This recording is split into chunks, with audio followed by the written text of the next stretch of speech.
Hi everyone, it's Alex Sparks here from Sparks Finance and I'm your local mortgage broker in Bathurst.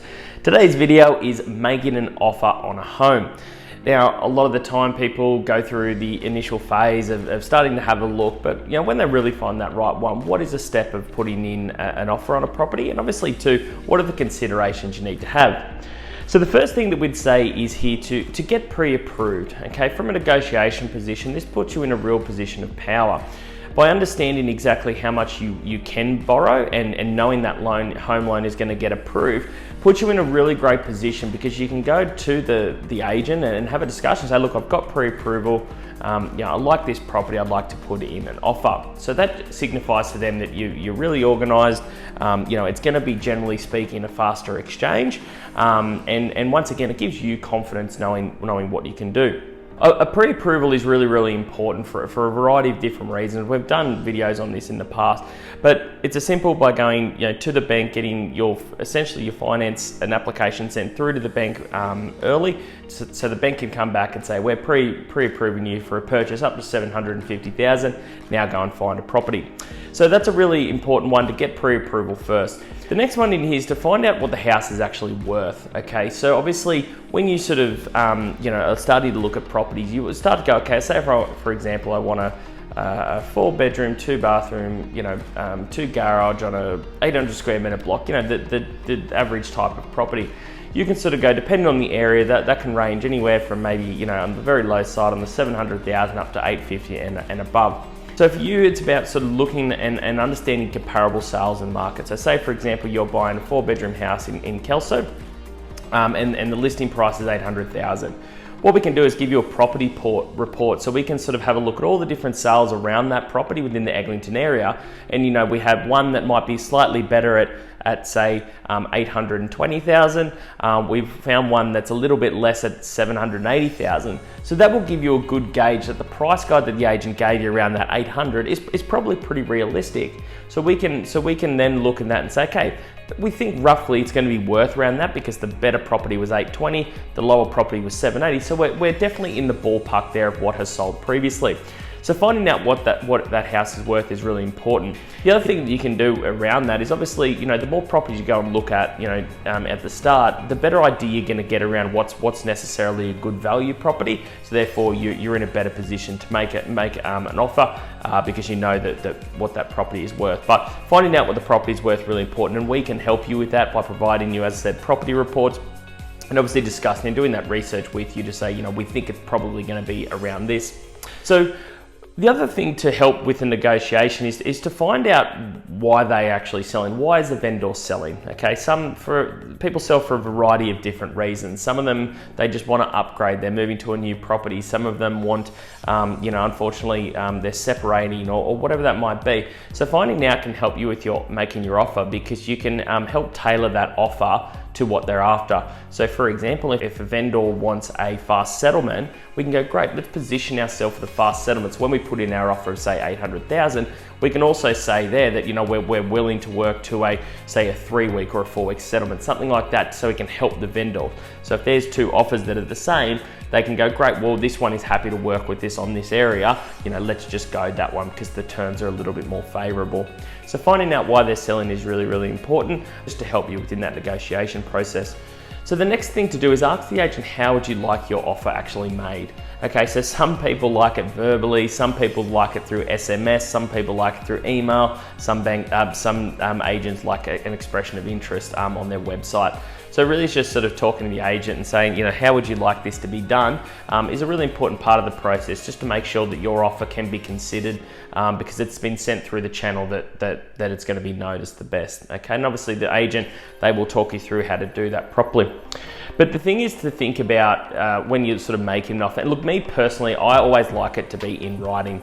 Now, some simple tricks of the trade that you can look to do when putting in an offer is just making sure not only sort of you're covered as well, but making sure that it's really favourable for the vendor. So say, for example, you wanted to make an offer on a property at $800,000. All right, someone else is probably going to put in an offer. So say, for example, you have two offers at $800,000. Now, if we put in our offer with that, we would like to make an offer at $800,000. We have our finance form pre-approved. Here's our broker's number if you have any questions around that. we are willing to order a pest and building inspection as soon as our offer is accepted, so we can get that done so we can save time and exchange faster. Okay. Also, to making a small, like an offer, say for example you want to put at 800,000, a simple thing can be putting it as $800,250, just slightly making that little bit higher for that vendor to consider. No, it's not going to move the marble. It will sort of get your offer looking at slightly favourable terms. But all of these things, listening to what the agent has to say about the vendor, making those little adjustments can really, really help you when you're making the offer. And then putting that in, sending that through to them with the information and say, look, I'm ready to go. Hopefully we get this offer approved and then we can exchange as soon as possible. So they're the little things that I would say to put in that offer when you send it, not just, I'd like to offer 800,000. These things can help that agent go, look, if you've got a competing offer, I like this one because of, we know the broker, or, they're willing to move really quickly, or whatever that might be. So there's some little ways that you can get ahead. The next one is to obviously think about the counter, okay? Or think about the offer where you start, essentially. Especially in the market that we have been over the last couple of years, a lot of people think that, say for example, the price guide on a property is 800 to 850. Some people still live in the world of, I'm gonna offer 700 and see what they say. It doesn't help you in your negotiation because you're not being, fair and transparent to the agent and obviously the vendor, because they have an emotional attachment to that property. And an agent, as a professional, they're going, well, we believe that we've priced this property correctly. You're basically pissing on our price guide, so therefore your offer probably isn't going to be even considered, and it's going to be hard for you to re-enter that because they're like, well, you're just wasting our time because you're not offering what the market is worth. I'm not saying you can't look at that and make a case for a lower amount, but just by trying to lowball people is not the way to go about a negotiation. When you look at it, most agents in town, their price guides are pretty reasonable. Some are a bit iffy, but most of them are pretty reasonable. So it's about looking at that and saying, okay, well, we think the property is worth X. Okay, great, that fits within the agent's price guide, so we're comfortable around that. Then you can look at that and go, well, we're only willing to pay up to X amount for this property. Therefore, you want to allow yourself a little bit extra for a counter offer, okay? So, for example, the price guide is 800 to 850, and you think that the property, you're not willing to pay a maximum of more than, say, 825, you can then look at that and say, to be honest, I think it's reasonable. I'm happy to offer 805 to 810. It's within the price guide, it gets me at the table, and then the agent can then say, look, they would most likely counter and say, look, what else can you do? Is that your best and final? We've got another offer in here, etc. And then you have a little bit of room to move up to that 825 rather than just going full in for the 825 and then probably not having much wiggle room after that. If your finance is maxed out or that's the maximum you want to pay, puts you in an emotional state, which makes it really, really difficult for you to proceed. So it's about understanding that, but there are some circumstances where you want to go in full bore. You know that there are competing offers, that property is highly contested. So these are little simple things we can discuss to make sure that you're in a really good position. But having to think about that and having a plan and a strategy is really good. And as I said, most agents in Bathurst have good ethics. So, they're willing to sort of speak to you and try to help. And obviously their role is to get the best price for the vendor, which is absolutely fine. But obviously need really qualified buyers. So they're happy to work with you, no problems at all. But if you have any questions around putting in offers and what, where you might sit with it, just let us know, we can run through it. But I don't want to see people going out in the market lowballing our agents because it's disrespectful to their profession. And it's obviously disrespectful to the vendor because most of them will have an emotional attachment to that property. But those deals of tens of thousands of dollars under the asking price is very, very, very rare in Bathurst, that's for sure.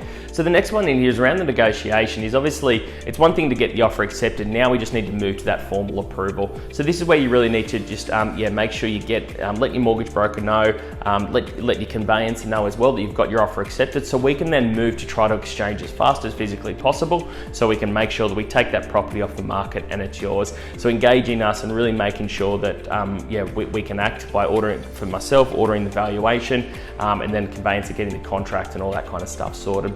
But they're just some tips and a bit of a timeline on making an offer on a property. But as I said, everyone can be slightly different. So, it's really important to sit down and have that conversation and make sure we have a plan when putting in an offer. But, in our opinion, getting pre-approval is a really good lead domino to start that off. You know exactly what you can do. We can then help educate you through that process to make sure that you're in a position to not only put in an offer, but for your offer to be considered at a really high level as well, even though it might be the same or sometimes less than the opposition. Just by having all your ducks in a line can put you in a really advantageous position. But look, hopefully there's a lot of offers being put on properties in 2024. We're really excited for that year to come. So if anyone has any questions around this or anyone wants to get in the property market, please don't hesitate to give us a call and we can run through that with you and guide you through the process. Thank you.